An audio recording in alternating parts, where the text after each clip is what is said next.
கர்த்தருக்கு ஸ்தோத்திரம். கர்த்தராகிய இயேசு கிறிஸ்துவின் இன்ப நாமத்தில் இனிய வாழ்த்துக்கள். இன்றைய தியானத்திற்காக ஜெபித்த பொழுது தேவன் தந்த வசனம் லூக்கா எழுதின சுவிசேஷம் 16ஆம் அதிகாரம் 27ஆம் வசனம். அப்பொழுது அவன், அப்படியானால் தகப்பனே, எனக்கு 5 பேர் சகோதரர் உண்டு. அவர்களும் வேதனையுள்ள இந்த இடத்துக்கு வராதபடி அவன் போய் அவர்களுக்கு சாட்சியாக அறிவிக்கும் பொருட்டு. நம்முடைய கர்த்தராகிய இயேசு கிறிஸ்து தன்னுடைய சுவிசேஷத்தை நமக்கு தந்து நம்மை அவருடைய ரட்சிப்புக்குள்ளே நடத்தி அவருடைய பிள்ளைகளாக்கி இருக்கிறார். அதே போன்று ரட்சிக்கப்படாத அநேக பேர், இயேசு கிறிஸ்துவின் சுவிசேஷத்தை கேட்டிராத அநேக பேர், இயேசு என்றால் என்ன விலை என்று கேட்கிற அநேக பேர் இந்த நம்முடைய தேசங்களிலே இந்த உலகத்திலே இருக்கிறார்கள். அவர்களுக்கும் இந்த விலையேற பெற்ற ரட்சிப்பு கிடைக்க வேண்டும் என்பதற்காக அவற்றை நாம் அறிவிக்க வேண்டும் என்று தேவன் நம்மளை எதிர்பார்க்கிறார். நாம் வாசித்த இந்த வசனம் ஐஸ்வர்யவான் லாசருவை பற்றினதா இருக்கிறது. அதாவது 2 மனிதர்கள் இருந்தார்கள். ஒருவன் ஐஸ்வர்யம் உள்ள மனுஷனாயிருந்தான். அவன் இரத்தாம்பரமும் விலையேற பெற்ற வஸ்திரமும் தரித்து அனுதினமும் சம்பிரமமாய் சாப்பிட்டு வாழ்ந்து கொண்டிருந்தான். ஆனால் லாசரு என்ற இந்த இன்னொரு மனிதனோ மிகவும் தரித்திரனாயிருந்தான். அவன் பருக்கள் நிறைந்தவனாயிருந்தான். இந்த ஐஸ்வர்யவானுடைய மேஜையிலிருந்து விழும் துணிக்கைகளாலே தான் தன் பசியை தீர்த்து கொண்டிருந்தான். அதற்கு கூட அவன் ஆசையாயிருந்தான். நாய்கள் அவன் பருக்களை நக்கிட்டு, அவ்வளவு ஒரு மோசமான ஒரு நிலைமையிலே இந்த லாசரு வாழ்ந்து கொண்டிருந்தார். ஒரு நாள் 2 மனிதர்களும் இறந்து போனார்கள். ஆனால் இந்த ஐஸ்வர்யவான் மறித்து நரகத்திலே தள்ளப்பட்டதை பார்க்கிறோம். அங்கே அவனுடைய ஆத்மா மிகவும் வேதனைப்பட்டு கொண்டிருந்தது. ஆனால் இந்த லாசரு ஆபிரகாமின் மடியிலே வைத்து தேற்றப்பட்டு கொண்டிருந்தார், சந்தோஷமாக இருந்தார்.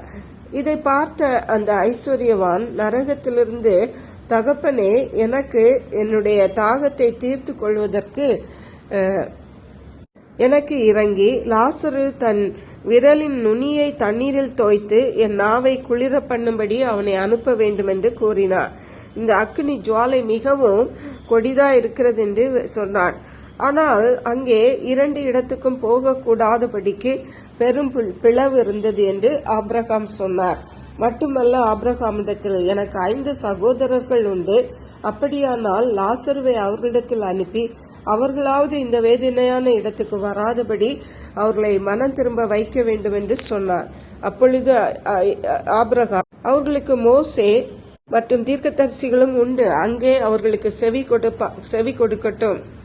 அப்பொழுது இந்த ஐஸ்வர்யவான், இல்லை ஆண்டவரே, அவர்கள் மரித்தோரிலிருந்து ஒருவன் போனால் நம்புவார்கள், மனம் திரும்புவார்கள் என்றான். அப்பொழுது ஆபிரகாம், மரித்தோரிலிருந்து உயிரோடு இருக்கிறவர்களே தீர்க்கதரிசிகளே ஏற்றுக்கொள்ளவில்லை என்றால் மரித்தோர்களையும் ஏற்றுக்கொள்ள மாட்டார்கள் என்றார். பாருங்கள், உயிரோடு இருக்கிற காலத்தில் தான் ரட்சிக்கப்பட வேண்டும் என்றோ ஆத்மாவை பற்றி அக்கறைப்பட்டதோ கிடையாது. சகோதரர்களுடைய ஆத்மாக்களை பற்றி அக்கறைப்பட்டது கிடையாது. படித்த பிறகுதான், வேதனைப்பட்ட பிறகுதான் அந்த அக்கறை வருகிறது. ஏசாயா தீர்க்கதரிசியின் புஸ்தகம் 6ஆம் அதிகாரம் 8ஆம் வசனத்திலே தேவன் சொல்லுகிறார், பின்பு யாரை நான் அனுப்புவேன், யார் நமது காரியமாய் போவான் என்று உரைக்கிற ஆண்டவருடைய சத்தத்தை கேட்டு. உண்மையான கர்த்தருடைய பிள்ளை, தேவனுடைய காரியம் பெரிய முக்கியமான ஆத்துமாக்களை அழிவு நின்று பாதுகாக்கக்கூடிய. மத்தேயு எழுதின சுவிசேஷம் 28ஆம் அதிகாரம் 19-20 வசனங்களில் இயேசு சொன்னார், நீங்கள் புறப்பட்டு போய் சகல ஜாதிகளையும் சீஷராய் பிதா குமாரன் பரிசுத்தாவின் நாமத்தினால் அவர்களுக்கு ஞான ஸ்நானம்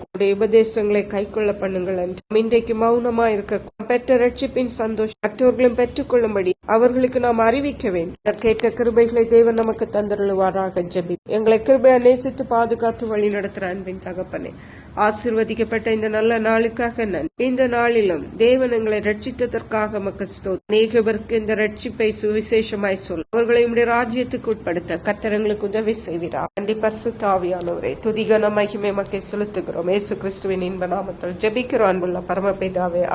இயேசு கிறிஸ்துவின் சுவிசேஷம் ஒவ்வொருவரையும் சென்றடையும்படியாக இந்த செய்தியை உங்கள் நண்பர்களுக்கு அனுப்பி வைக்குமாறு தாழ்மையுடன் கேட்டுக்கொள்ளுகிறேன்.